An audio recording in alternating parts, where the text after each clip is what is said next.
And live transcript.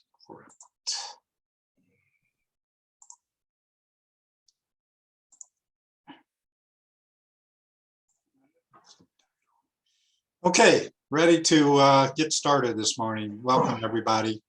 Good to see you all on a Monday morning. I have a couple of things.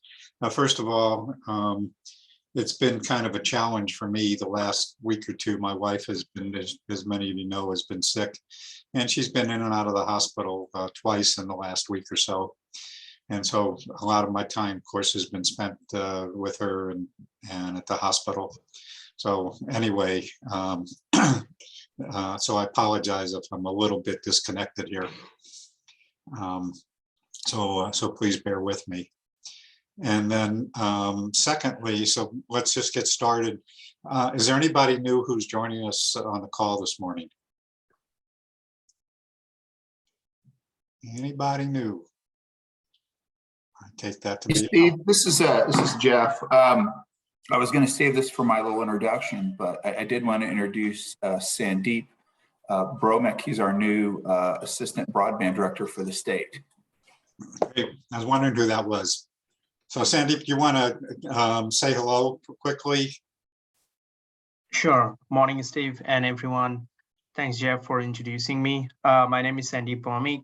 I'm recently appointed Assistant State Broadband Director. I'm working with Jeff for any upcoming broadband project. I have a strong background in wireless and telecommunication industry for last 7 years, and as well as communication side of the military. Looking forward to working with you all. Thank you so much. Great, glad you could join us this morning, and welcome to our team, and to Jeff's team, I should say. So glad to have you. Anybody else that's new to the call this morning? Okay, just moving on. Next meetings 11, 18, and 25. Hopefully you all have received calendar invites. Can't tell these days with email what's working and what's not working and getting the word out to people. So today we're going to have a presentation from Kelly Kersey. Did I pronounce your last name correctly, Kelly? Yeah, close enough. It's Kersey, but you know, I respond to everything. Hey, you. Yes, We're having a presentation from Hey You this morning. And it's actually going to be, I don't think I'm telling tales how to school Kelly, that it's going to be not only kind of a presentation, but really also looking at for input from this group about the work that's going on with Department of Ed. Yes. So we're going to try and make sure we have plenty of time for that. And then I want to just jump into, Mark, are you online? Yes, good morning. So Mark, you want to kind of give us an update on the conference? I know I just had a call with Kirk, and I understand we got a time change, and also to remind people about the reception if they can't be there for the whole conference. Sure. So this Wednesday, April 6th, will be Big Data Southwest Data Center and Smart City IoT Infrastructure Summit, delayed a couple of times for the pandemic. So it's an all-day event, physically in Phoenix at the Willow Conference Center, which is near 44th and Broadway, fully hybrid. So anyone who wants to participate remotely, welcome to do that for all or part of the day. So the morning is, well, mostly about the data center world, citing technology, other issues, and the afternoon moves into the telecom and broadband space. So you're right, there is a slight shift in time. There's a Edge IoT mobility panel at 1:45. My broadband and digital equity panel, which had been, I think, 4, is now 3:30, so minor change in timing there. There are 4, myself and 3 others, Jeff Sabatka, Drew Clark, who runs national program called Broadband Breakfast and Broadband Breakfast Live, who I've known for a dozen years since the last recovery, does great work in highlighting broadband issues in a weekly program and other things, as well as Brian Daly, who some of you will know from this call. He's VP at AT&T back east, involved primarily with 5G and 6G standards. He'll be on that panel as well. And then that will be followed at 4:30 now by a workforce development, education, and ESG panel that Erin Carr-Jordan will moderate. I'm not sure who all is on her panel, but at that same time, 4:30, there'll be a parallel session, a breakout session that Jeff and I will host. I'm hoping Jeff is my co-host there as well as on the panel for broadband providers. It's the formation of an ATIC broadband provider working group, we're calling it, where we want to give the providers who have no real statewide association across industry sectors. There's something in the cable industry, there's something for more the constructors, the Arizona Wireless Association, but we hope to give that a launch as a home where broadband providers come and discuss issues and perhaps plan actions or collaboration. Then that closes out the event, the workforce development panel and the breakout session for providers, and the reception's now at 5:30 going into the evening. So you can register for free. I will go find the link and put it in the chat. And you can attend all or part of the day. So for example, if you just wanted to come for the or remote attend for the broadband and digital equity panel, the workforce education panel, you can do that remotely, but you'd go ahead and register with an ATIC code. Kirk will be getting out Zoom links for the event. So there'll be one for all day, and there'll be a second Zoom link for those that are going to go to the breakout session. But you should get, I believe, from Kirk today a calendar invite if you've registered with both those links. Who are of course welcome to come on site. So let me pause there and see what questions or any we have. So Mark, I just got off the phone with Kirk, and of course he's getting moving on the conference, so he's not going to be on the call today. Excuse me, but he did send me an updated email, and I haven't even had a chance to look at it. But I will send out an email to everybody with all the updated information and agenda and everything after this call this morning. Great.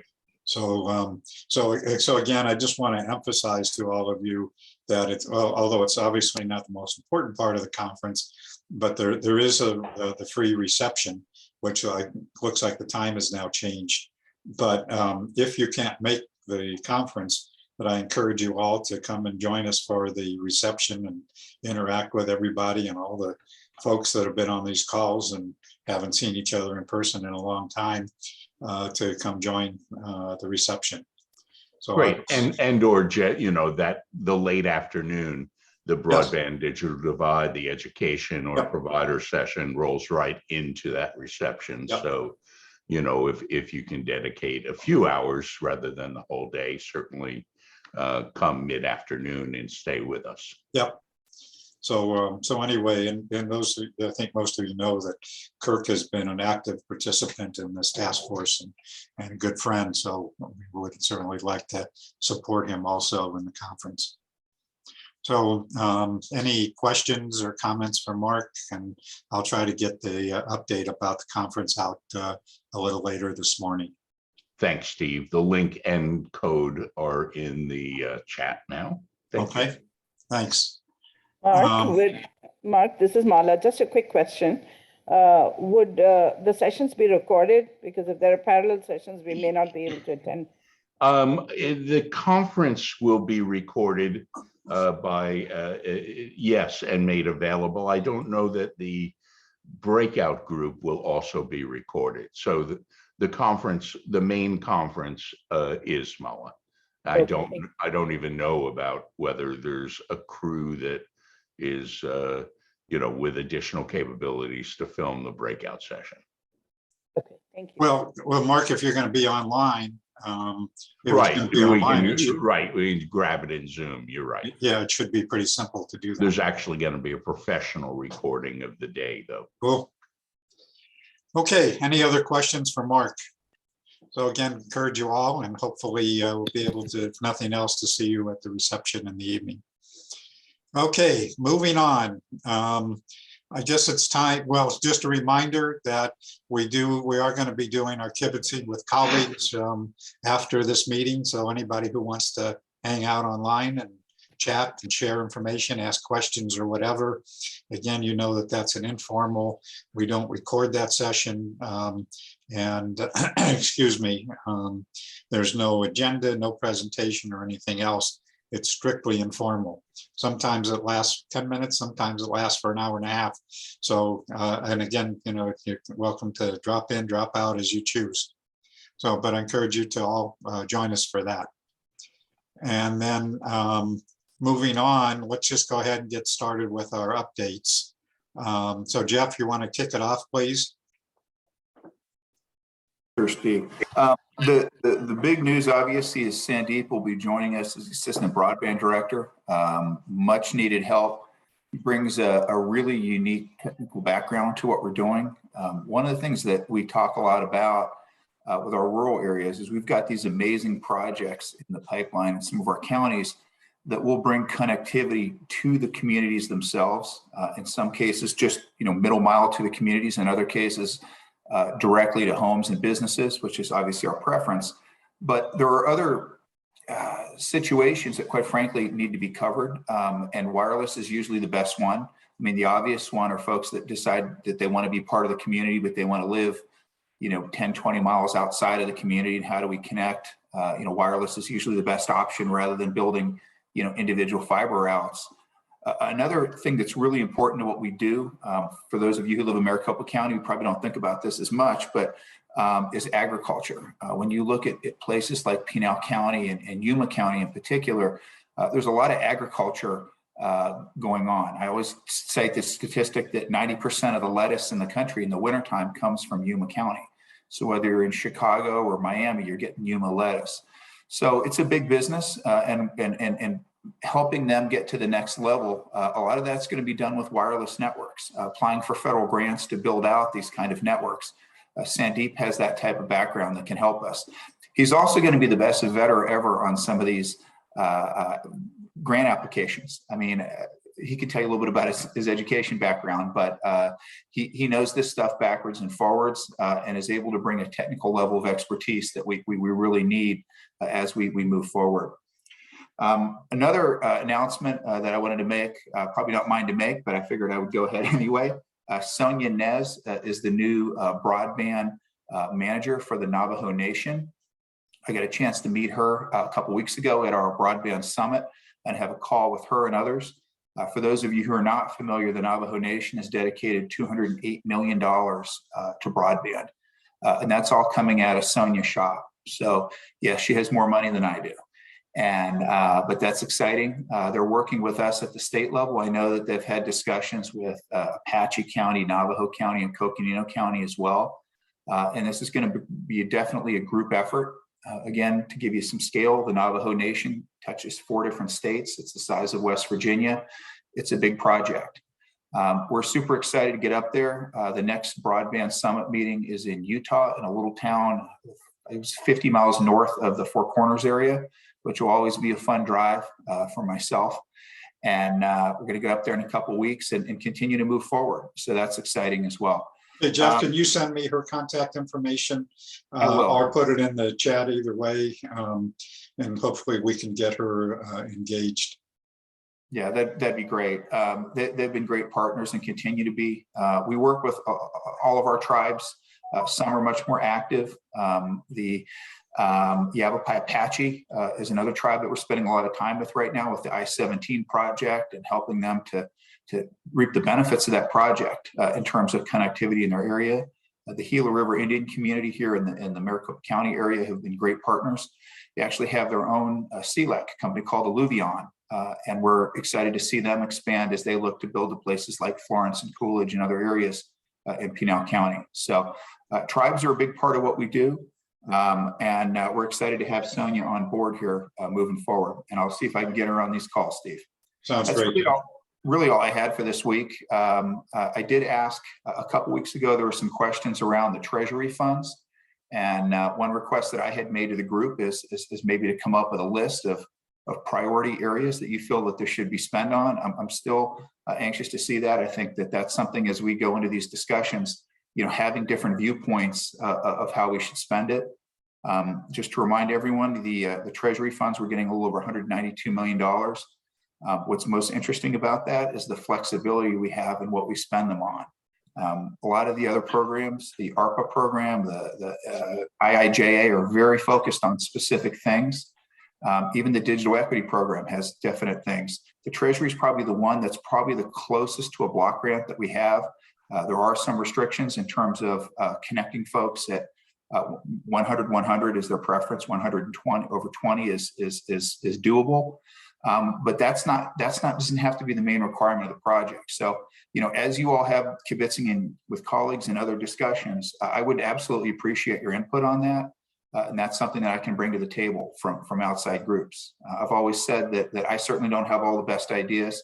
And I can tell you firsthand, just in working with different groups, people like Joy Whiting out in Apache County and Steve and Mark, I've brought some really good ideas to the table that weren't mine. So if you have ideas on that, please let me know. And again, that's all I really have for today. Okay, so Jeff, two things. One is I'll be in touch with you, see if we can schedule an online forum about the treasury funds. And have a discussion about that and not take the time in this meeting to do that. The second thing is we had some discussion a while ago and want to coordinate with you about also having another session.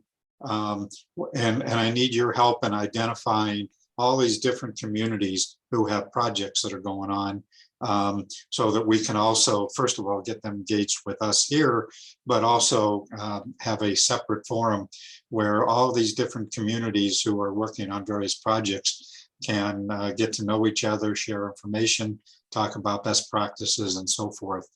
So I'd really like for us to make that happen also within the next couple of weeks. Yeah, Steve, some of that might be tough. I mean, obviously we have a lot of folks that are applying for grants. I just heard about Cochise County got their broadband survey out yesterday, I believe, or Friday. So there's a lot going on. It's ever changing. I can certainly try to put you in contact with some of those folks, but this is definitely an evolving process. In some cases, we have 3 different groups working on the same area. So, but I'll do what I can to get you the information. Okay, well, let's talk about that offline. So the last thing, Jeff, do you have any updates on what's happening with the grants and what the timeline is to make the announcements about grants? Well, Terry Orman is our grants manager, and I have to defer to her on all this stuff, but the guideline that she put out to the applicants was June 30th to receive. I'm hoping to bring that in a little bit. We're in the process of evaluating grants, and there are some good ones. That's all I really can tell you at this point. Okay, thanks. Sandeep, do you have anything else that you want to add? Or as Jeff said, I'll be helping Jeff with any upcoming projects, and we are working on the grant application right now at this very moment, and happy to see all these great ideas. On top of that, if anyone has any question regarding a hybrid fiber and wireless network, that's what I have been designing, doing and optimizing wireless network for AT&T and Verizon after graduating college with my degree in telecommunication engineering. So also I built some massive large scale private network in East Coast for IoT application when it comes to agriculture, in building 5G network and any big venue network. One of the network I would mention is like this year's Super Bowl network, which AT&T just finished in Super Bowl Stadium in State Farm Stadium in Glendale.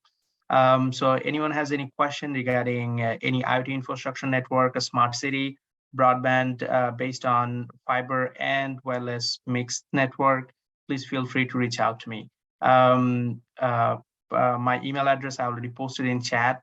Please feel free to email and we can definitely hop into a quick phone call if I can help you with anything. And Sandeep, will you be at the summit on Wednesday? Yes. Great. Look forward to meeting you there. Yeah, your name's awfully familiar. You've been involved somewhere along the way with us before. Yeah, I was. Yeah. Okay. Well, welcome. Glad you're going to join us and help Jeff because he really needed it. Moving on, Mala. Yes, as we all know, the E-rate deadline was on March 22nd, and there are still some applicants who are doing their late applications. FCC normally accepts at least 14 days after the deadline without appeals, and then those who are applying after that will have to put in an appeal as well. The tribal libraries, however, do have a new tribal library, let me qualify it, do have a chance to apply until May 26th. So that window is still open. Arizona applied for nearly $120 million, schools and libraries together, for internet and internal connections. I did put in the chat a link to the USAC annual report that they released, the 2021 annual report. They released it on March 31st, and the link to that is posted in the chat. As far as ECF is concerned, ECF has they opened the third filing window. They announced FCC announced the opening of it. The window will be open on April 28th and until May 13th. And the commission anticipates a minimum of $1 billion. That's what they think would be available after the first two rounds of commitment and disbursement. It actually is a conundrum. If you look at it, the funds that are available, they would not know until they have actually disbursed the amounts. And the deadline for dispersing any of these funding is 60 days after the deadline, the application deadline. So that would be, after the service delivery deadline. The service delivery for the first two rounds is June 30th of 2023. And the third round is December 30th of 2023. So it would be interesting to see how FCC deals with this issue. I think there is a possibility that they would limit it if there are more applications than the $1 billion, then they would limit it to the highest discount applicants. And so that we've got to decide with our schools and libraries whether the lower discount applicants would even need to apply or should bother to apply for this for the next round of ECF. So that's an interesting situation for us to have to face. The third project that I'm working on is the EBB, now ACP, the Affordable Connectivity Program. As of March 28th, there were 243,000 households that had signed up for this program. Arizona is still around 11th or 12th in the number of households that have applied for ACP.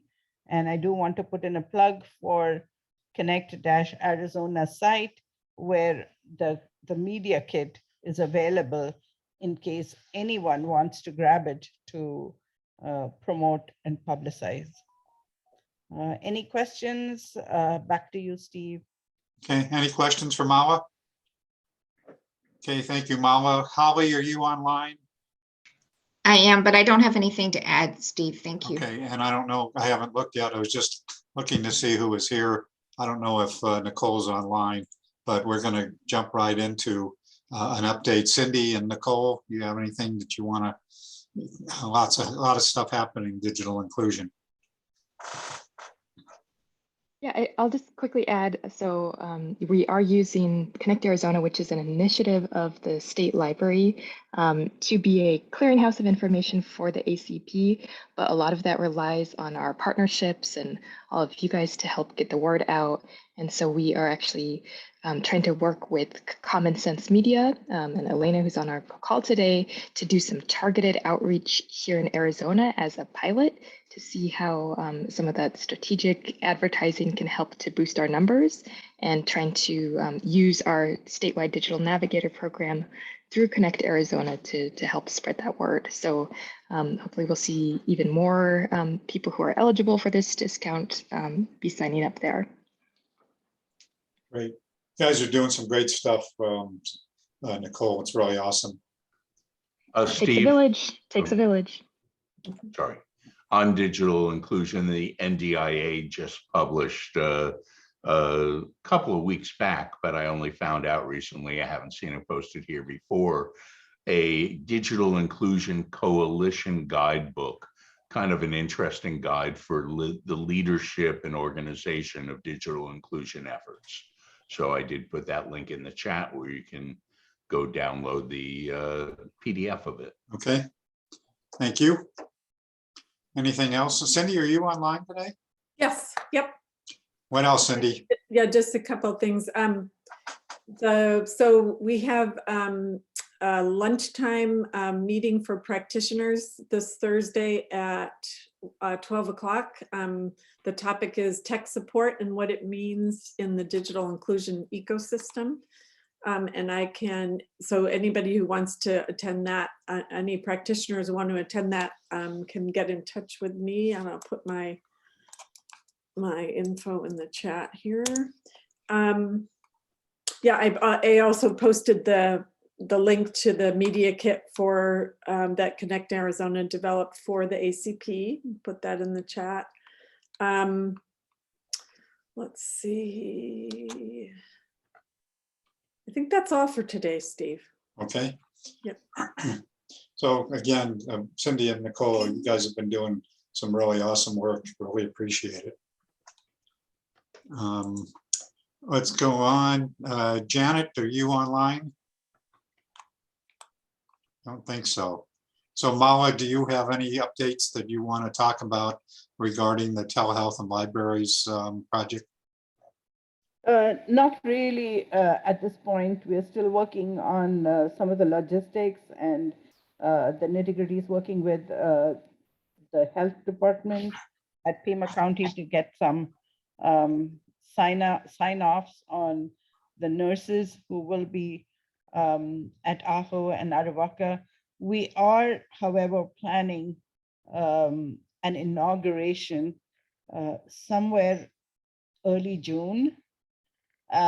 We don't have dates yet, and we're still working on the program and the logistics of all of that. So yeah, and we are working with the nurse coordinator at U of A to get her students signed up for the program. Lots of moving parts, and it's coming together, but I don't have anything more to report on that yet. Great. Okay. Any questions for Mala? Okay, I'm going to skip the Arizona Department of Education for a minute. Leah, I don't think you're online, are you? Okay, Derek. Yeah, I'm here, Steve, but Okay. I don't have much update today. And any recent updates about the highway projects? No, not on top of last week. Not much new in the last week, at least. Okay. All righty. Well, then we're going to just jump right into our key presentation. And so we're going to go to the Arizona Department of Education. First of all, Sophia, before we get to Kelly, Sophia or Mylan, you guys have an update? Sure. We gave the U8 update last week. As far as the Final Mile project or broadband project updates, we've got this year we have another $7 million worth of projects that have been requested. So those are now in the pipeline. That'll take us around 150 million for the all the broadband projects. For the Final Mile projects, we have one that's completed, 4 in process due to complete in the next 60 days, and then another 4 that RFPs have been published. RFPs closed. We've received bids on all of them, and the school districts are now in the bid evaluation process. So I'm hoping by the end of this week, those districts will have their selections finished, and then we can bring that back to the Final Mile board for them to approve, and we can make the awards and issue POs and get 4 more working. And I believe that's going to use up our $1.5 million that we had from my rough calculations so far, which means I will be out looking for funding again from Governor's Office and Department of Education and Corporation Commission and whomever else I can beg, borrow, or steal from. So that's where we are. Well, that's that project is pretty awesome. Rory, do you want to add anything about the Final Mile? Sorry, no, Rylan basically gave the update. I do think that one of the interesting things was the fiber, the difficulty of getting fiber some of these places with, and so we've planned that better into our next. If we're involved with any future projects, we're more aware to put that into our planning schedule. One of the odd things was that they can't even get the switches. They're having delays on even getting switches to hook up the fiber. So now it gets into supply chain beyond even the construction part of it. But no, it's going great. Mylan's been helping out significantly. So we're pretty close to getting, I think though, Mylan, I think we actually completed 2 of them to all of the people up in Rimrock. So the last person was connected up about a week and a half ago. So that part's done, although we're starting the construction of more infrastructure out there anyway. But other than that, we're caught up. Good. Rory, do you want to just tell people who you are? My apologies. I'm with Triad Wireless. I'm the CEO and the chief engineer on the projects. Okay. Okay. Any questions for Mylan or Rory? If not, we're going to just jump into our focus presentation this morning with Kelly. She is the program manager for the Office of Digital Teaching and Learning. As most of you know, that's a new program under the Arizona Department of Education. And I'm just going to turn it over to you, Kelly. I'm going to stop sharing. And if you have anything you want to share, please go ahead. Great. Okay, I'm going to first pop something into the chat so that you can have the URLs to all the things that I'll be talking about, so you can pull those up and explore on your own as I go. But I will share my screen and dive right in. So thank you for the introduction, Steve. My name is Kelly. I work for the Arizona Department of Education, and slowly but surely I'm starting to meet all of you, which is great. And again, I'm trying to do 2 things at once, not successfully. Okay, so I want to be able to see your faces as I present. If you have questions, feel free to pop them in the chat or just say them. Once I start presenting, I won't be able to see the chat for a little bit. So Steve, if you need to chime in and share any questions from the chat, please definitely let me know. Okay. All right, so here we go. So we released from the Office of Digital Teaching and Learning our new strategy. And if you're not familiar with the office is new to the Department of Ed. And this, I'm sure you've heard me say this, if you've met me before, I will be a broken record, I'm sure, for the first year. This office came from Superintendent Hoffman. She appointed a technology task force that started in July of 2020 as a result of COVID and having the realization of exactly how many students in the state of Arizona did not have access to digital learning. The tech task force met for a year. They made several recommendations, the biggest of which was developing this office, digital teaching and learning. The very first thing that we did was an assessment, and we sent this out to all of the districts and charters to gather information from them and get an understanding of where they stand with their practices, their resources, and their needs. From that, we wrote a full assessment and a strategic plan, which we just released, I think, a week and a half ago. So let's see, right now, do you see the URL code or the QR code? Okay, all right, so if you use that or any of the links in the chat, that will take you to the webpage, which will show you many things, all of which I'm about to show you. So the vision and the mission of this office ultimately is about reducing that digital divide and providing schools with the resources that they need to be successful in meeting their digital teaching and learning goals. Bridge, Connect, Succeed has been one of our taglines that we use. Everything that we do falls within that. And again, what we're trying to do is really shrink that digital divide. Maybe a month or two ago, the Department of Ed released their 5-year strategic plan. So everything that we're doing falls within those 5 priority areas. And you'll see on our slides how that works.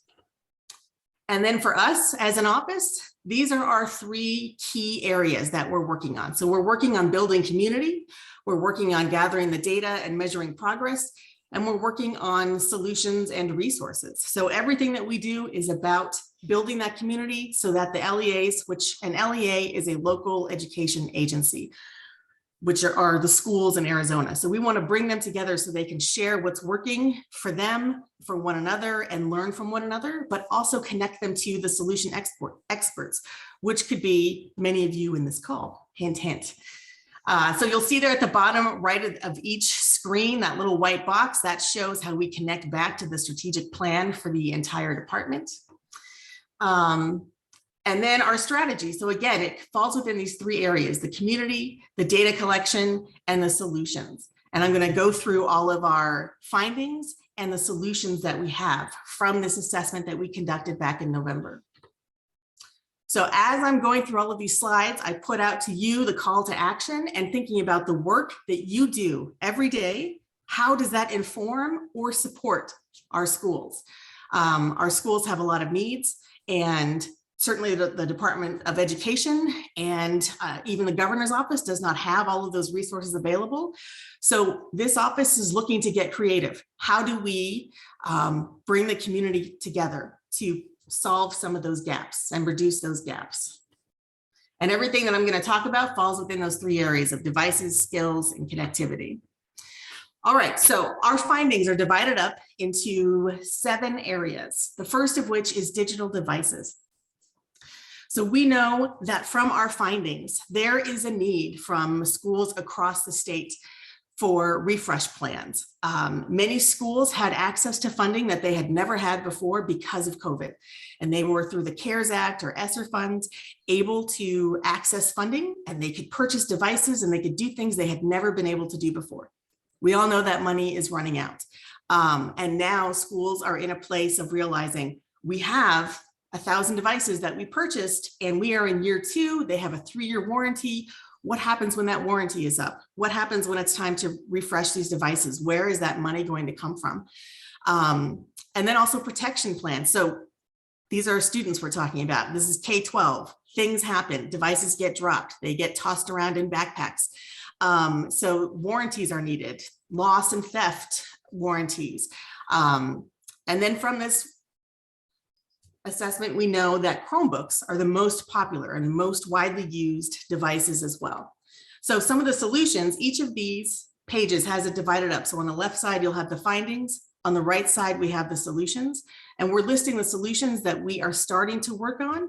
And again, I am looking to all of you to add your input here. What is it that you do that could be helpful? What is it that you see that you could do to help reduce the need for more resources or offer more support? So some of the solutions here when it comes to devices would be, number one, using the purchasing power as a state to help drive down that cost. What can we create as far as economies of scale? So device as a service, rather than just purchasing a laptop, are we able to create and negotiate contracts where schools can purchase the laptop with the bells and whistles that are needed, with those protection plans, with white glove service for asset management? We're working right now on some proofs of concept with device as a service, which is great. But again, this is a pilot that we're working on to see how this works. And then we would look at, great, this is successful. Now we have to figure out how to find funding and help this work for the schools.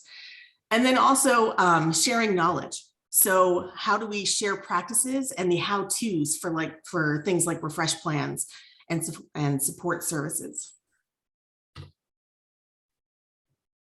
The next area, connectivity. So this is definitely the group to be talking about this with.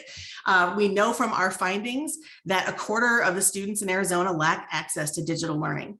The majority of schools don't track connectivity.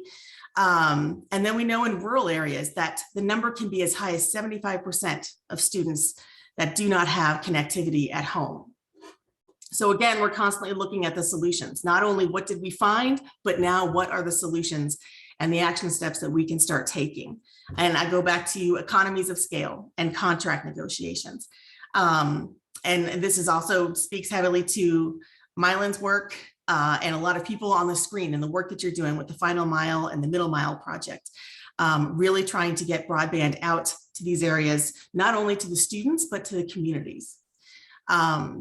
And then alternative connectivity solutions. So Jeff this morning, I think it was Jeff speaking about wireless, and we know that hotspots are used as well. So again, just trying to look at the needs and come up with resources and solutions that meet the needs of the communities where they are and with what they have right now.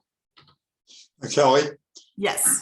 And we'll have more time for questions and discussion later.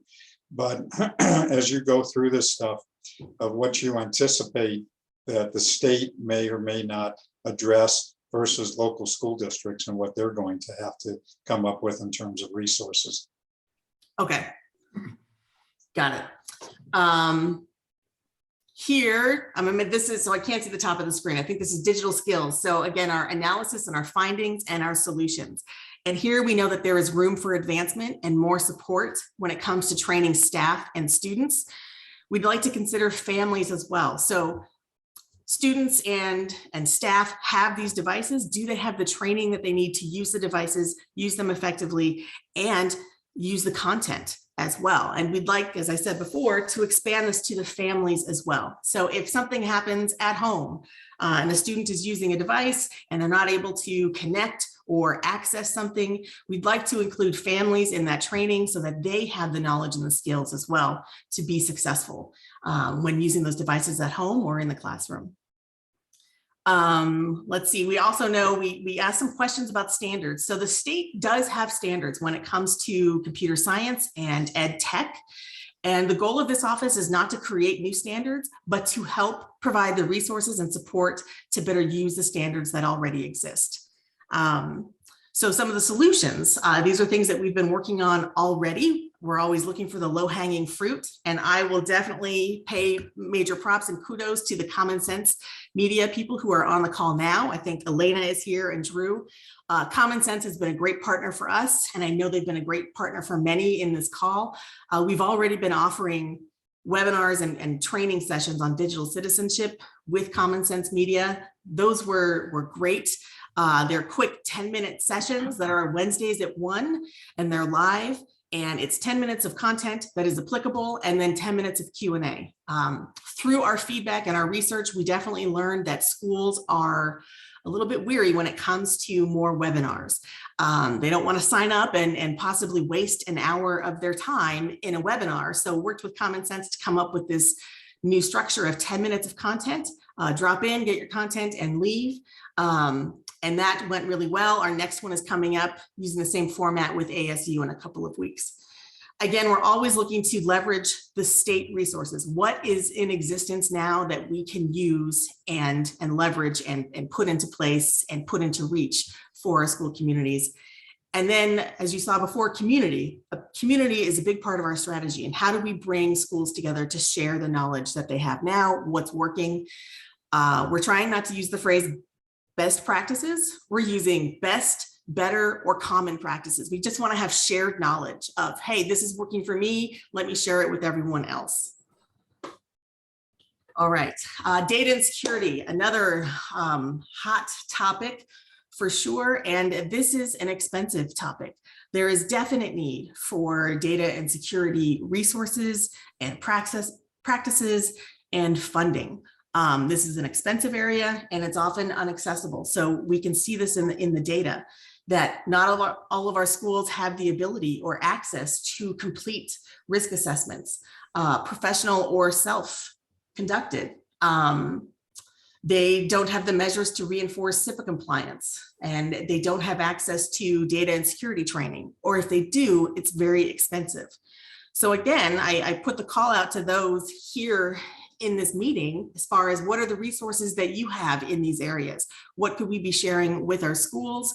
What can we do to create something new and proactive to support our schools? But we know that our schools, as with many businesses, are at risk when it comes to cybersecurity. And it's costly, it's complicated, it's time consuming, it takes staff.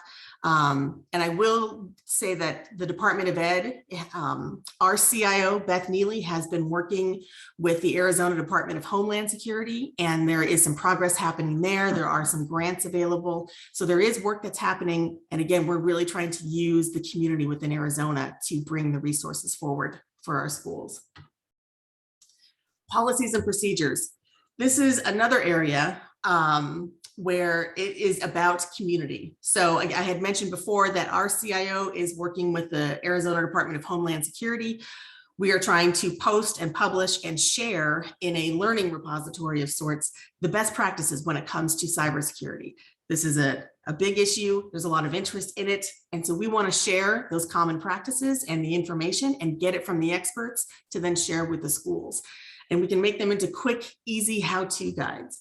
But we do know that a lot of our schools don't have fully approved and implemented policies and procedures. So one thing that we did a few weeks ago in our newsletter was I reached out to a number of schools, and Nogales Unified was very great and gracious and generous, and they shared their full IT manual. It's about 85 pages. They shared it with us. We put it on the website, put it in the newsletter, and we're sharing it with schools. So again, looking at what are other schools doing, maybe they're doing something that works for us. And just because Nogales is sharing it, they're not saying we're perfect, but they're saying this is what we have. Take from this what you can use that might be helpful. And so again, our solutions, building those resources, sharing those resources, creating seminars and access to training and information, and those communities of practice, bringing practitioners and educators together. Classroom innovation, I'm getting to the end, I promise. Classroom innovation here. So again, our findings, digital content mapping, the policies, there's definitely room for support and advancement here and for innovation. We know that some schools are using extended reality and how is that working for them? And is this something that could be expanded?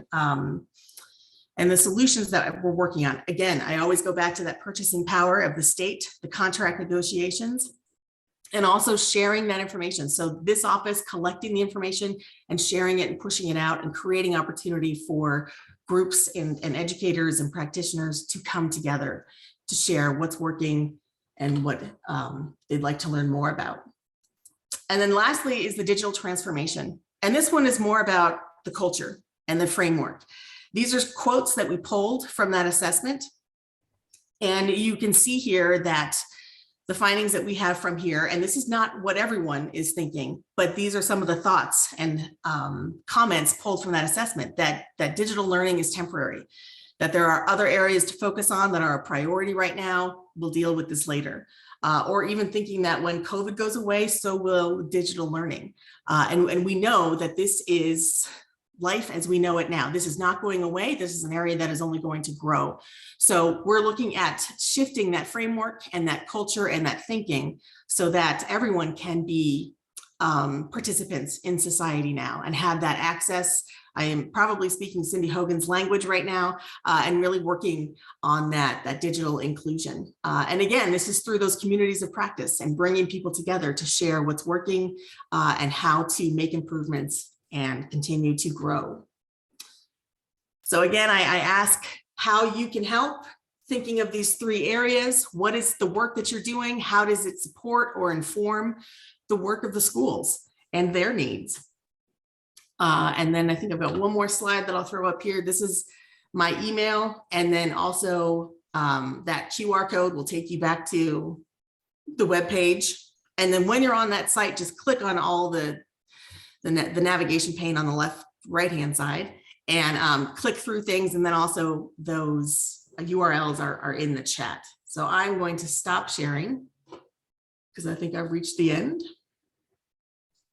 So Kelly, before I forget, can you send me your presentation so I can share it with you? Yes, of course. Okay, so I think that there might have been a few things in the chat. I can see Rory messaged me directly, so I'll take a look at that, Rory. But I do want to open it up for conversation and thoughts. It doesn't have to be immediately about what you can do to support, but just thoughts in general. And I see Jeff is raising his hand. Hey, Kelly, this is great. I'm very, very excited about the work that you all have done. I mean, obviously the committee's been going at this for a while, and it looks like you guys really took this seriously. And probably the one thing that struck me, and I'm glad to hear that you're open to this, is definitely working, you know, with myself and Mylan and many of these other projects that are going on and trying to update it. If you're not already, I think the person you should be talking to as well is Erin Carr-Jordan with ASU. On the digital equity side. I had some really interesting discussions with her recently about this, and there's a ton of overlap between a lot of what we're looking at the state level in terms of digital equity. One of the things we're getting $100 million specifically for digital equity and trying to plan that out and you know, check those boxes. I mean, obviously digital equity is beyond K-12 kids, but that is a big part of it. And I think a lot of the lessons learned over the pandemic in terms of, you know, device retention and reuse and you know, security, these are the things that I think we need to involve in our discussions. So I'd love to pull you into those discussions if you're up for that. Absolutely, yes. And Erin Carr-Jordan has been instrumental. She was a part of our assessment team to help develop the assessment to determine what questions we're asking, what KPIs we're measuring. She's been phenomenal. Thank you for that. Erin is presenting to the task force next week. Keep your head of the game, I'll tell you what. Yes. Okay. So what else? What other ideas and suggestions? Looks like John has his hand up. Kelly, just a quick question. How, in terms of school districts in particular, subscribing to your newsletter, how is that going? Do you feel like you're getting good reach to the folks that you're really trying to serve? Oh, there's always room for improvement. And so the goal here is to be as transparent as possible. We have published that full analysis. There isn't anything that we are you know, sweeping under the rug. We have about 1,500 people who have subscribed to our newsletter, always looking to increase our reach and could use help in that for sure. And at the same time, we are slowly building our contact list as far as, you know, IT directors within the schools. And then we're also trying to work with the academic and curriculum directors as well, so that we can speak to both sides of, you know, what's happening and make sure we understand their needs. But I appreciate the question and could definitely use help in raising awareness. I am trying to insert myself and impose everywhere in meetings, gatherings, anywhere, so that I can talk about this office and what we're trying to do. Because again, we are about 5 months old. And so the work is new and we have no brand awareness. So Kelly, I'm sorry, Sharika, did you want to say something? Yeah, I wanted to ask a couple questions. I printed the document, but I haven't read it yet. So if your answer is go read the document, that's fine. I'm going to get there. Because I know I'm just curious on the percentage, like how many schools are in the state and the percentage like that actually, and is it a good demographics of our breakup of who responded in the sense of your smaller districts responded or your larger ones didn't, or what that looks like? And like, I know no numbers are real true numbers, but how are the numbers looking if you broke it out demographic wise, I guess? Yes, excellent question. So it is in the document, but I will share with you off the top of my head what I know. So as far as representation and response rate, we had a 21% response rate, which we did not know what to expect. This is our first time doing it. And again, we basically just made cold calls and did this for the first time, creating our own list. And our goal is that this assessment is not a one and done. We will continue to do this on an annual basis, if not biannually, and grow that list. And then as far as representation, while we only had 21% response rate, we did have a response from every single county. So we were excited about that we were at least able to get responses from across the state.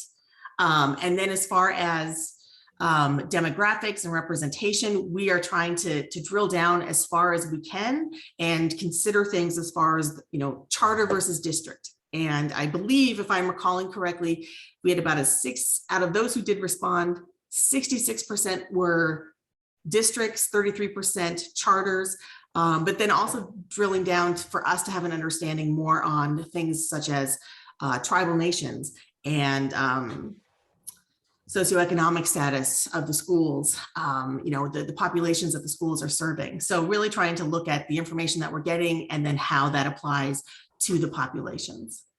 I can see there's a couple more hands, but go ahead. I think Sharika, you might have unmuted. Yeah, no, I was just gonna say thank you. Thank you. Yeah, no problem. I can see Joy's got her hand up. Hi, Kelly. I was just wondering if any of the county school superintendents have approached you about this information specifically and doing a short presentation or answering questions at one of our association meetings. I have reached out to some. I have not, I guess, let me rephrase. No one has reached out to me directly, but I think that's just because they don't know that I exist. But I have reached out. I've been in contact with Wes and Melissa and working with the Arizona Rural School Association, looking at when are the next meetings that I can invite myself to. And then we have been reaching out to rural areas intentionally.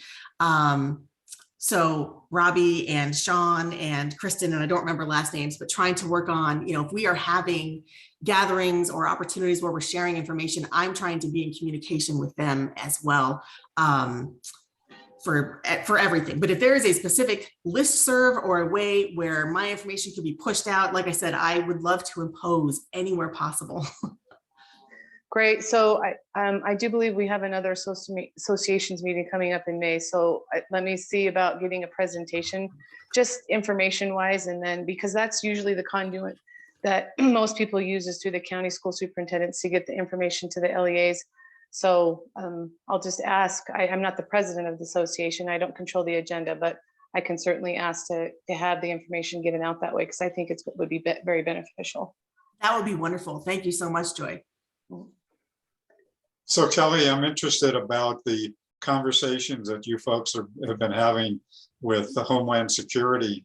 I know that we've actually been trying to get them to present to this task force because they created this new cybersecurity initiative and have not had a lot of response from them, which is frustrating because I was particularly interested in understanding the scope of the initiative that they're taking, not only in supporting the state agencies, but how are they supporting school districts and communities? Is that within their scope? Is that outside of their scope of interest and resources and that sort of thing? Because as you of course have identified, cybersecurity is a critical issue that we haven't done a good enough job in addressing.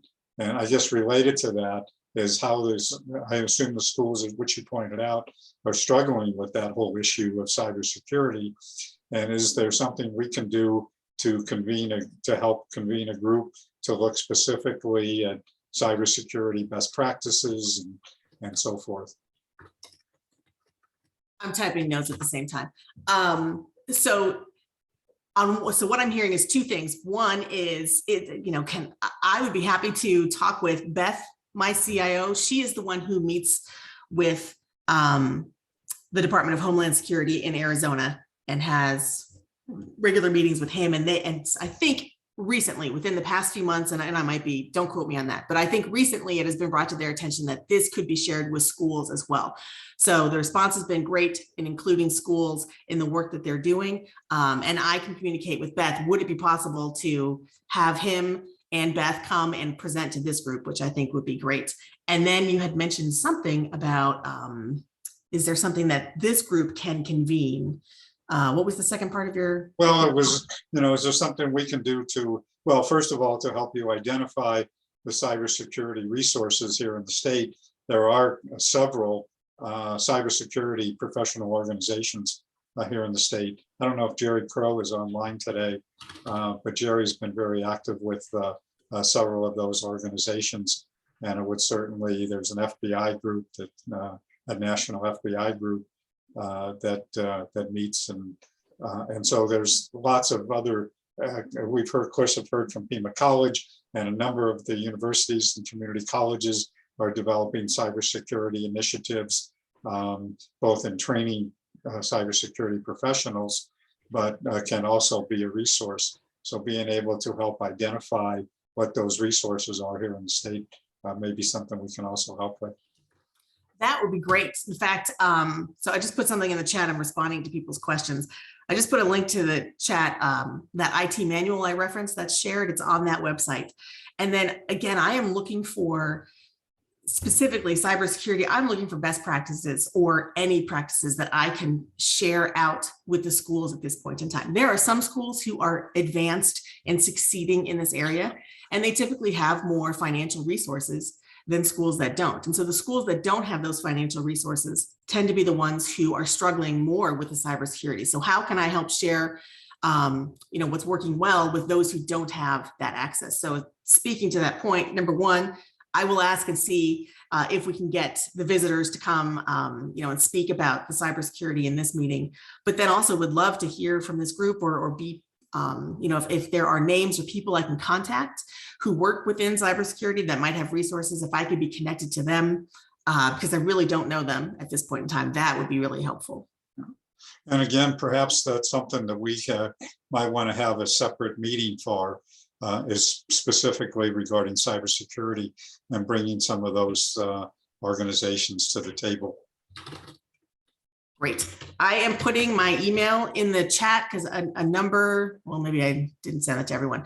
A number of people have reached out with questions or wanting to connect. And I just ask if you can send me an email. I'm not sure I can find yours, but I'll put mine in the chat. And I would love to have discussions and learn how to collaborate and, learn about what you're doing and how we can plug it into what we need to do for schools.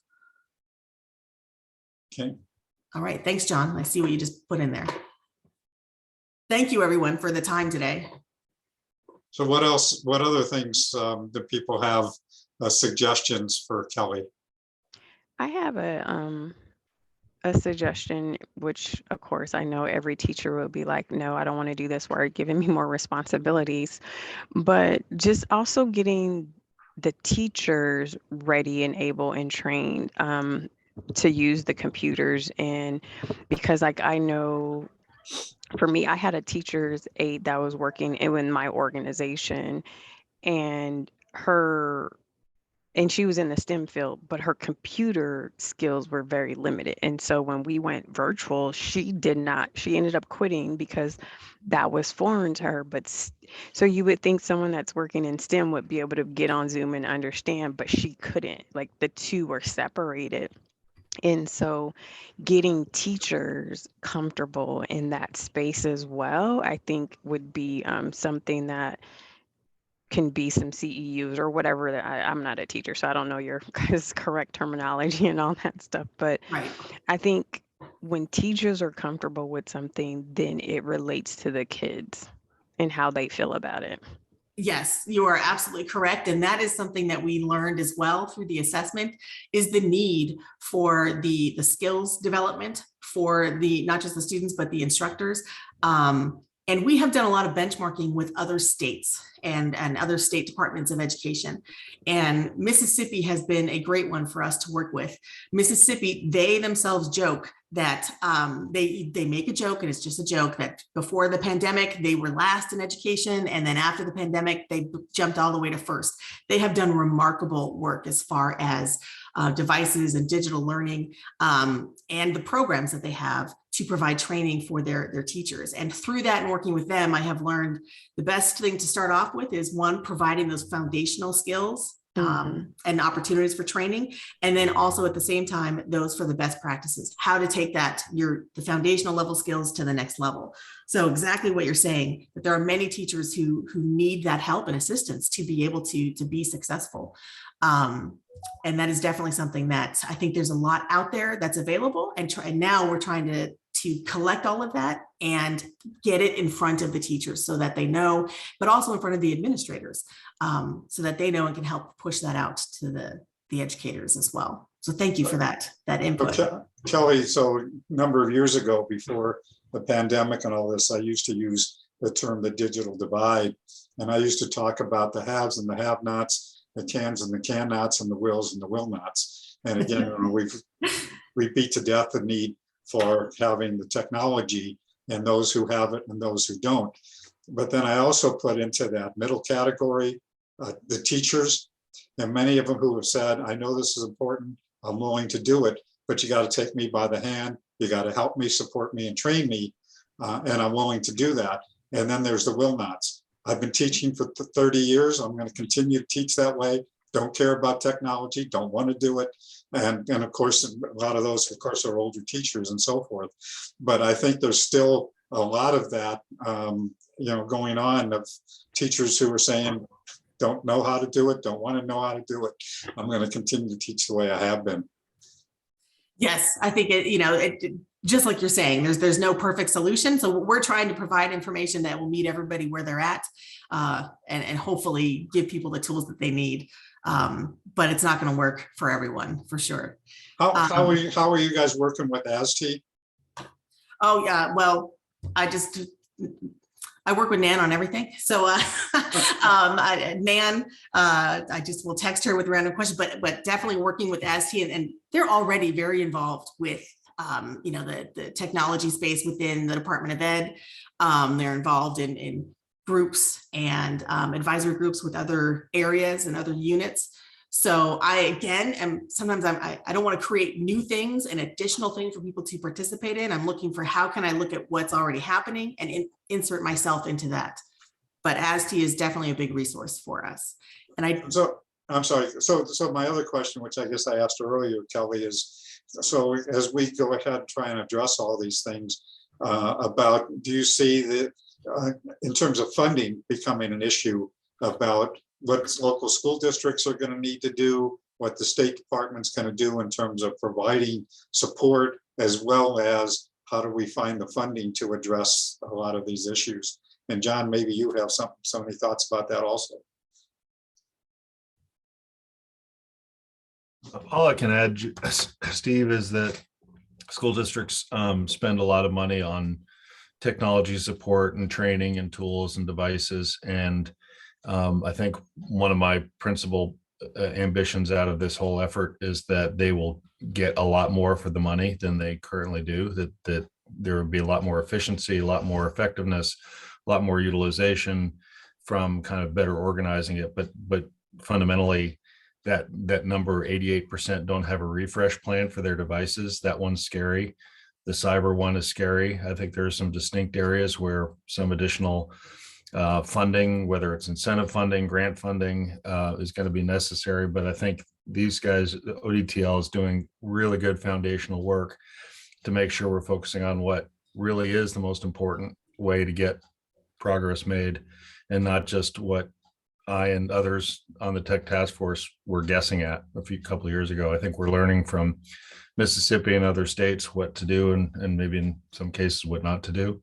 So and Kelly, I guess, other than Mississippi or other states that are there other ODTL kind of peers that you're able to collaborate with and share?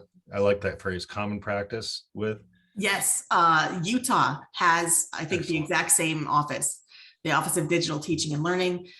So Utah has been a great resource. California does not have one, but they are actually reaching out to us to ask questions and about what we're doing. Nevada has put us in contact with the number of resources that they're using. So we really are trying to look elsewhere at where there has been success. Indiana as well. Indiana's got a great dashboard online, which we kind of modeled ours after. So they've got a great dashboard where they are sharing their assessment data. And so that's where we came up with our idea, was to put ours out the same way. There's a lot of really good what not to do's over the last 20 years. In the chat, we talked about the smart boards. That's certainly a good example. So hopefully things have changed and things are better. Things are more accessible. I know that one of my biggest issues is vendors will sell exactly the way schools want to buy. And until schools change the way they buy, vendors will continue to do that. But I know a lot of the vendors are ready for a different model as well. Yes, absolutely. Learning from, trying to learn the lessons, the hard lessons, which actually I would say Mississippi and Utah have been great about sharing. Tell us what to skip past so that, we don't make the same mistakes. And they've been great about sharing. I can see there are hands from, let's go with Corey. Hi, yeah, Corey Christians. I'm on the Humboldt Unified School District Governing Board. And I can tell you that the number one reason, which I'm sure you figured out, that there isn't a good refresh plan for technology is because there is simply no money. And the reason people are dumping all this ESSER funds into it is because they've had a need for years and years and years for technology. And now they're like, hey, if we get 5, 7, 10 years out of this technology, it's better than not having it at all. So to me, the real issue is would it be possible, or has anybody tried to talk to the legislature specifically about this issue and see if they can provide technology specific funding for schools? Great question. And that is something, so, internally we do have our unit who works on, I think we propose a certain number of budget requests each year. And so this is something that we are working internally on. It's looking at the needs and what are the big asks that we need to make. So yes, that is on the radar, but I can't speak to what will actually be presented. I believe they're presented in September, but that is a part of our process internally. Also trying to look at, can we create a funding how-to, like work within the agency, determine what grants are available already in existence that are available, and then also outside grants and creating almost a how-to that if you need money, consider these options. Here's a funding guide, not necessarily a guarantee, but at least providing options. And again, that's the whole goal of the office is look, everything we're providing, it is options, not necessarily prescriptive. You must do this, but here are things that we have found that could be useful to you. Funding, as you mentioned, is, I would say, the biggest one. Yeah, the grants are helpful, but they put us in the same boat as ESSER funds. It's like we get them, they go away. Even in Yavapai County, we've been using the Forest Fee Management Association monies to replenish some of our technology, but the feds have been so slow about replenishing those funds that we can't even rely on those. So really, to me, the real fix for this is if the legislature can say, we're going to actually spend some money on technology for our schools.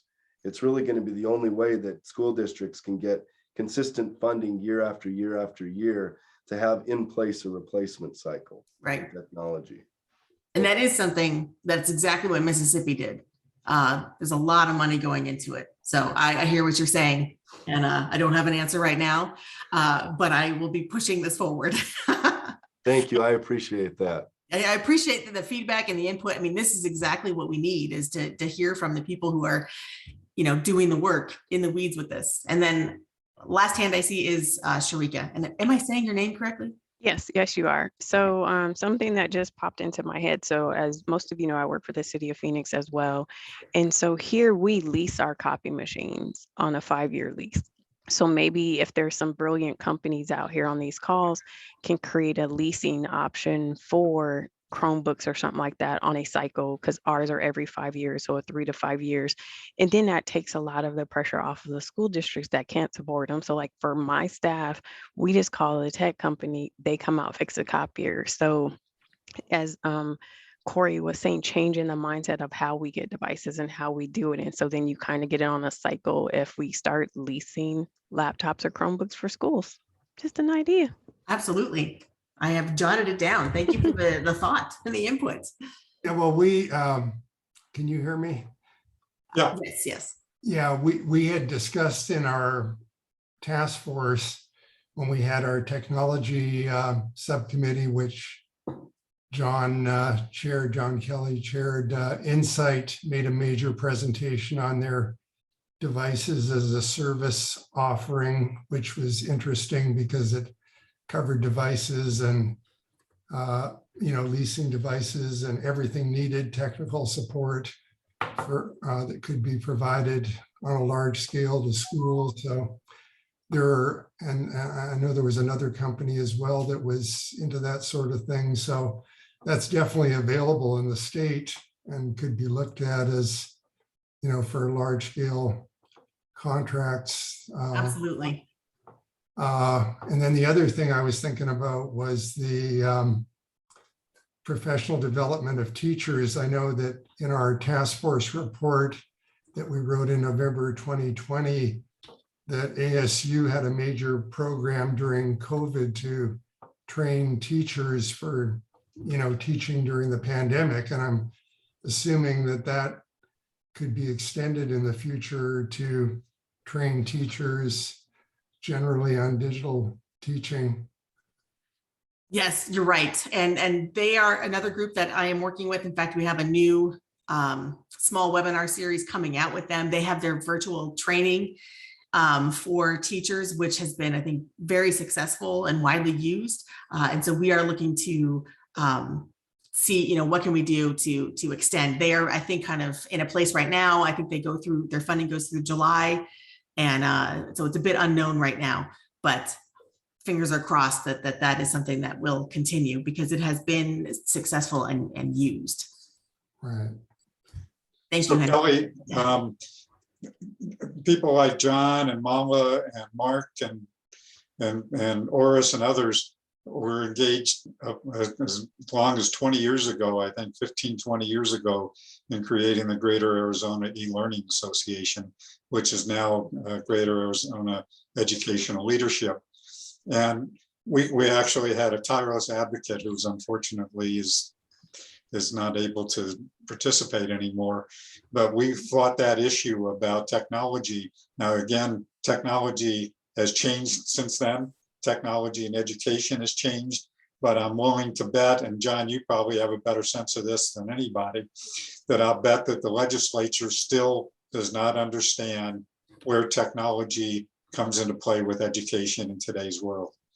And if we're going to get support from the legislature, it seems to me that we're going to have to do some education with them and really helping them to understand it's not just, well, give us more money, we certainly need that, but really understanding where technology intersects with education in today's world and how all the needs that you just identified are really important.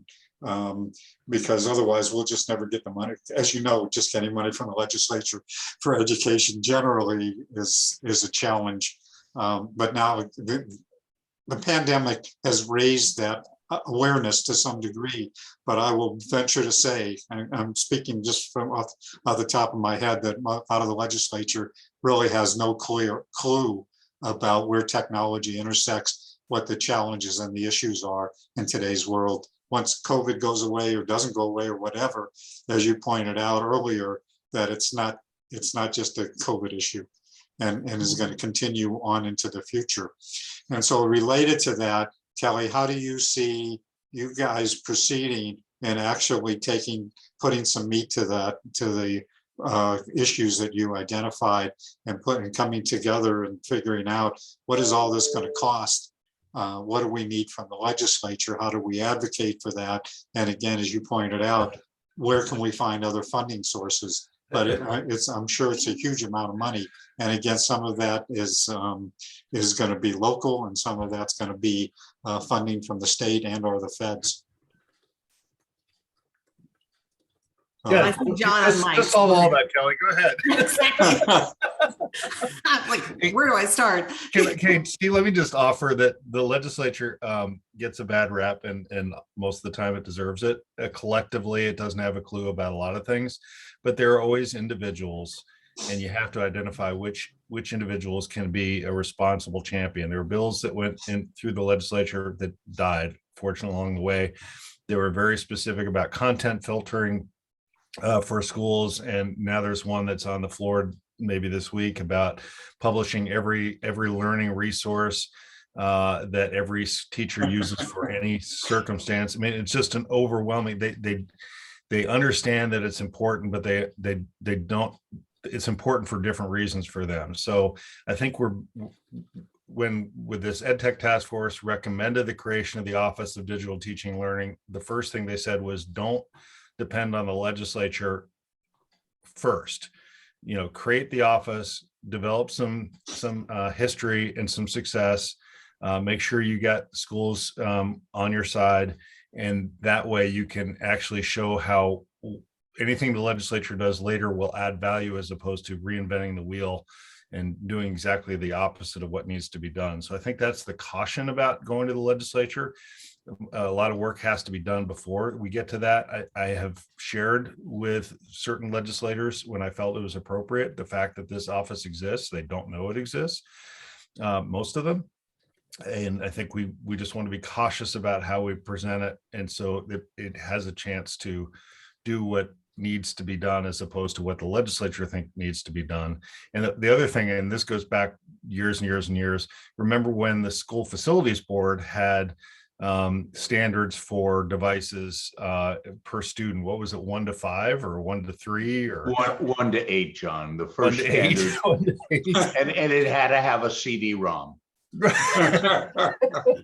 And I'm guessing that if we dove into the School Facilities Board documents, all the many 600 million of them, that standard still is the one that applies. So that's another area that's now under the Department of Administration, no longer its own agency. So that's another area where if the legislature ever funded the School Facilities Board, to the point that this court settlement in Roosevelt v. Bishop would require, then we might have some additional money for Corey and for the other governing boards around the state to do things. But I also think we need to get some of these school districts out of the business of reinventing technology support. There has to be some common platform support and to make more efficient use of the money that's out there. But it's schools' election. That's not something the state is ever going to provide on a top-down basis, and I've said too much.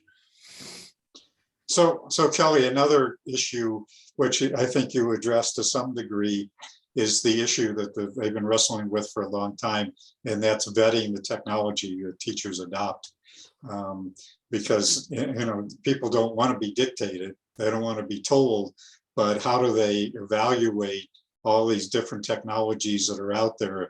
And right now, I'm guessing that it's a wild, wild west. The teachers go out and pick whatever they choose, and maybe that's okay. Maybe that's a good thing. I'm not saying it's necessarily bad, but there's good, there's bad, there's tons of stuff out there. How are you guys going to try to address that issue at all? Yes, and I do see Corey's got his hand raised. So Corey, I have not been missing you, but I'll answer this. Excellent point, Steve. And I like the phrase that you use as far as the wild, wild west.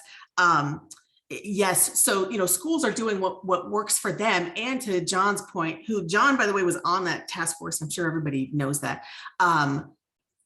Schools are, doing what works for them. And in many cases, reinventing the wheel because, desperate times call for desperate measures. I need something to fix this problem right here and now.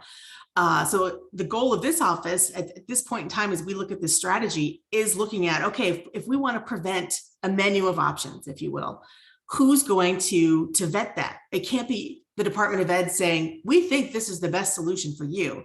So this is where we're looking at how do we use these communities of practice, these groups of, gather groups of people to be able to provide that input to say, no, that's a terrible idea. We've got a few proofs of concept in the work, speaking to the device as a service program. Also one where we would be using a service that provides the vetted options, especially when it comes to data and privacy. Because if you, as we all have to click the terms and conditions, I acknowledge that I have read the 332-page terms and conditions.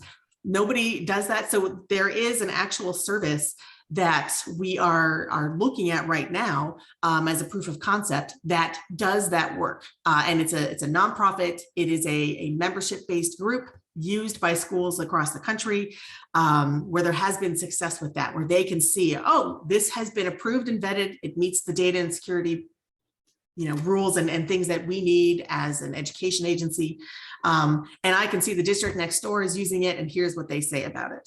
So that is one thing that we're looking at. But then again, also looking at pulling groups together or people together and providing an opportunity for them to provide insight as far as, this is a viable option or this is not. So again, the agency is very clear that we do not want to be the ones in a silo saying, here's what we think will work well for Corey. So Corey, is your question? Yeah, go ahead, Corey. I just have a couple of comments. The first thing is that when we're looking at the possibility of subscribing to devices as a service, having them turned over every once in a while, we did something similar with printer. I'm also the county librarian for Yavapai County. We did something similar for our libraries here. And when we did the cost analysis, we were paying about 40% more for those printers than if we just would have purchased them. So that's the tricky piece to that, is making sure you're getting the return on investment for that versus just buying the devices themselves. Of course, the big benefit is a consistency in you're paying X amount each year and you can rely that it's going to stay that amount, which is a big benefit. Yeah. And then go ahead. Oh, I was going to say a couple of other things. In Yavapai County, we have the Yavapai County Education Technology Consortium, and it's most of the school districts in the county are a part of it. And there are certain things we offer, like countywide broadband subscription services, where we're actually charging through an RFP process we went through with Cable One, or Sparklight, I guess they are these days. They're paying about 80 cents a meg for internet once they built out that network to all of our schools and libraries. And they're also looking at expanding that out into providing IT support as well for the school districts. So there's where that kind of models where you could start seeing some of those economies of scale, because now a school district with 20 teachers, administrators, everybody there, we normally couldn't get a good IT person, can just rely on the central location to provide that. And we're pretty excited about it. And on that same front, like with the student information system at Humboldt, we're working with NAU and they provide that service for us. And that saves us about $100,000 a year. So there's several options that do exist. And if states are interested in looking at some of those options, I know Tim Carter, our superintendent of schools here, constantly goes around and talks to folks about how it's worked for us here and what may work.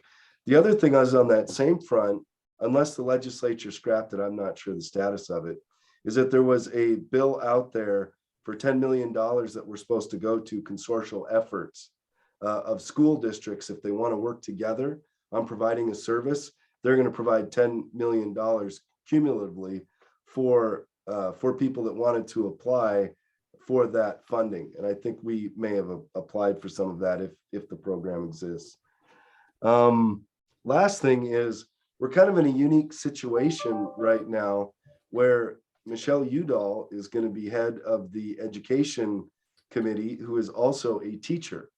So if there's anybody in the legislature who's going to understand the issues that teachers and administrators are facing, and as a proponent of schools, now is the ideal time to go to the legislature with some of those issues or asks that we might have, because I'm betting they'd be a lot more receptive right now than they have in the past.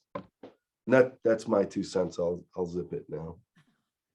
Thank you, Corey. I didn't know if John wanted to add input to that. No, but Corey, I think everything you're talking about with the Yavapai Consortium and the $10 million, which I think passed last year, is exactly informed the blueprint that the long-term planning committee of the EdTech Task Force had in mind. So we had your folks and Tim Carter have already contributed to that vision. I think ODTL is just taking it to the next step and trying to dig into how that can work better. So I'm going to interrupt for a second. So we're way past our ending time. And I think rather than kind of going into kibitzing, I think we are kibitzing. And I'm just going to leave it open. And anybody who wants to stay online and continue this discussion, let's just do that. If that's okay with everybody. Sure. Yeah, well, I do have a 9 a.m. I can be 5 minutes late to it. So Okay. I'll stick on for a few more minutes. This has been a great conversation and a lot of input that I can share back internally. Especially, speaking about the legislature. And John, I really have appreciated your input and insight today. Thank you for being here and staying on to address that. Kelly, are you going to be at the summit on Wednesday? I am not. I'm at another conference.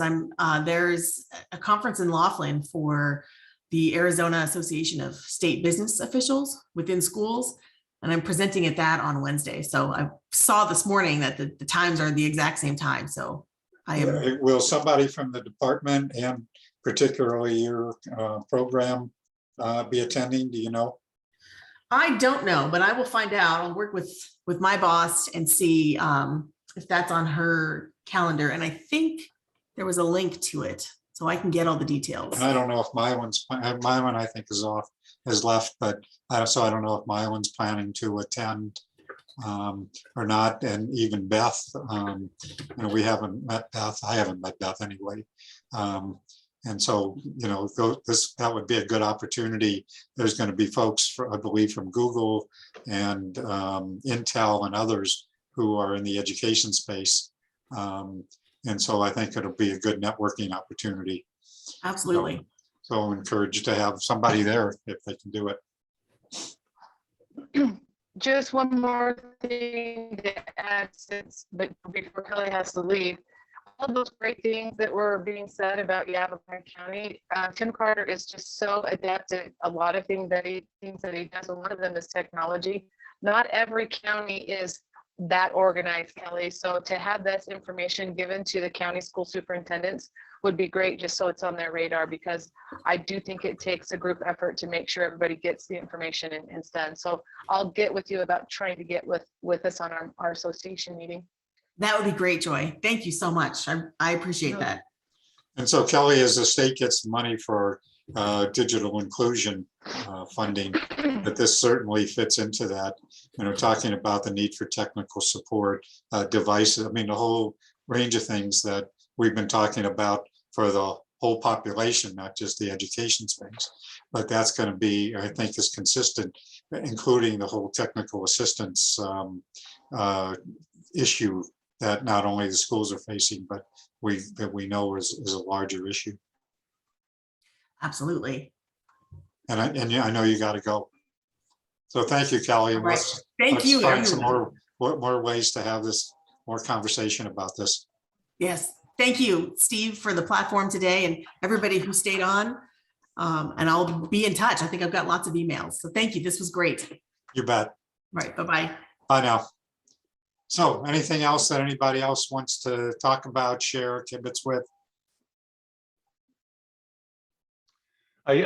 John brought up the blast from the past about the school facilities board. The one computer per 8 students, no one was really thinking or supporting individual device ownership. That was to ensure they could have computer labs in the schools. This was probably circa 1995.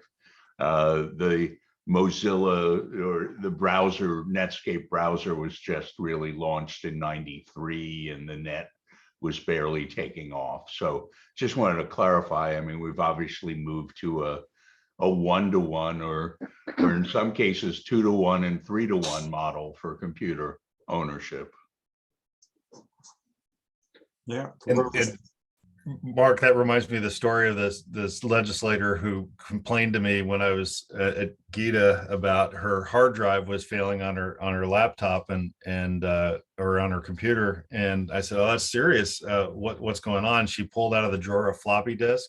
And I said, "That's not a hard drive." She said, "No, see," and she banged it against the table. "See, it's hard." Yep. I don't know. Yeah, and you're right. The 3.5-inch ones went into hard shells, but I mean, I started with 8-inch floppies, and they were indeed floppy, and then 5.25-inch floppies. But yep, they went to hard shell. Correct. Oh, dude, you gotta go all the way back to the cassettes to start talking about the pioneers.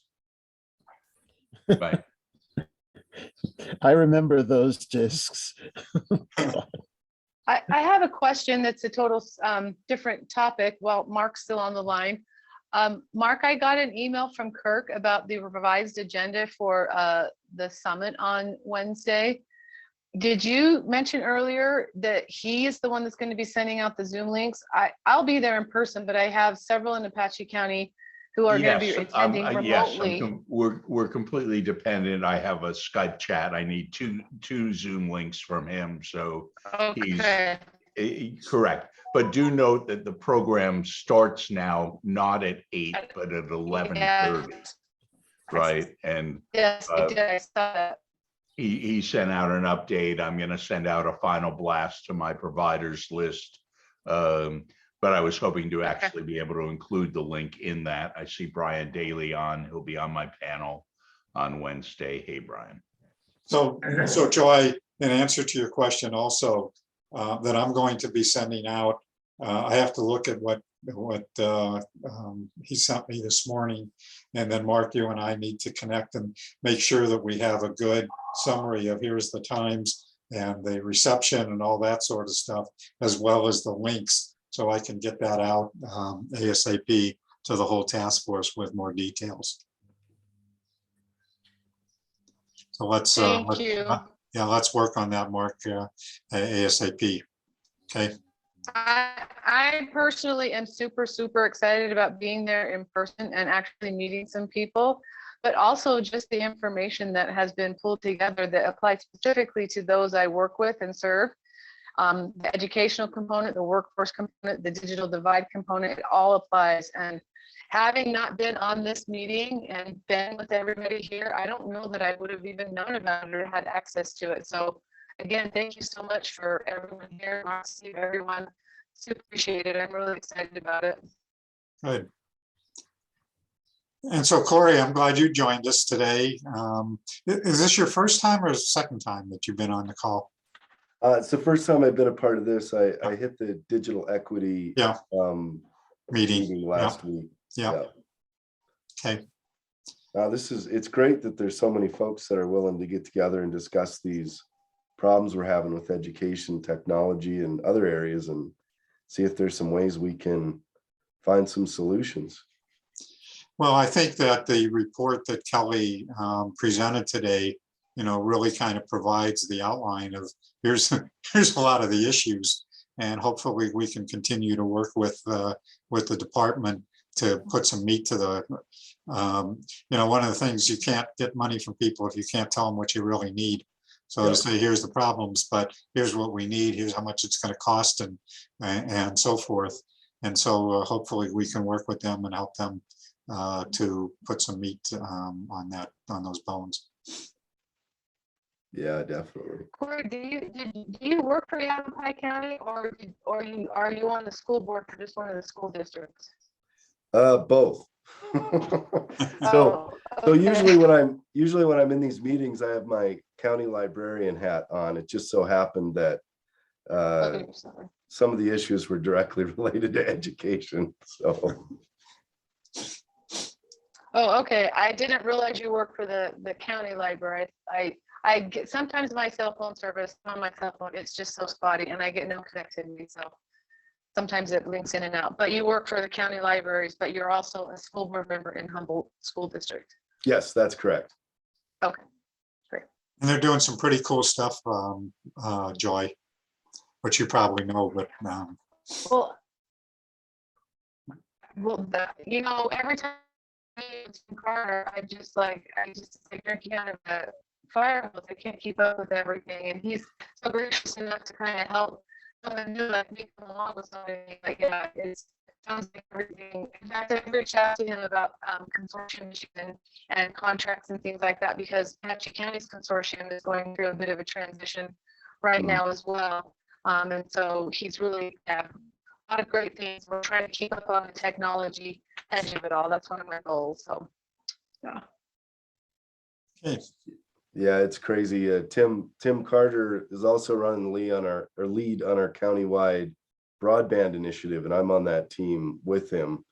And we just got the Yavapai County Board of Supervisors just made a $12 million award to Altice to provide high-speed broadband to about 10,000 of our homes. So we're moving ahead on that front too, and we're hoping we can get some bigger gains because they've allocated a total of $20 million to that end. So we still have about 7.5 unallocated. I don't know how he finds the That is time so to do it. incredible. What's I know, that? right? He sends emails out at 4 o'clock in the morning. I say, I know he's amazing. He sends emails out at like 4 o'clock in the morning. So I will want to ask you this. Did you ever find a project manager? I know Tim had put out an RFP for a project manager and then mentioned that he retracted that. And I believe, Steve, you asked a couple of times if that had been filled. Because Apache County is going through the same thing. I've been kind of lead on our projects here, but we went through the grant process because we didn't have the money able to pull together in the way that we were able to do it. But we need a project manager, and again, so we're kind of looking at Yavapai, the process you're going to find a project manager for some grants or for the projects that you're doing. Did you fill that position, or how is that going? Yeah, I think I caught most of what you were saying. So we did put out an RFP for project manager to run the broadband project. We were not happy with the responses we received and kind of rejected all bids. I think the board is going to do that officially at the next meeting if they haven't done so already. But the big challenge we were having was with the ARPA reporting.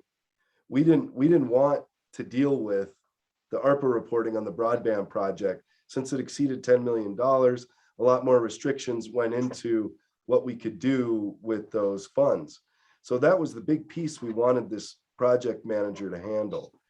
Now, what the county did as a separate piece was they hired Ernst & Young to handle the remainder of the ARPA funds, the other $26 million.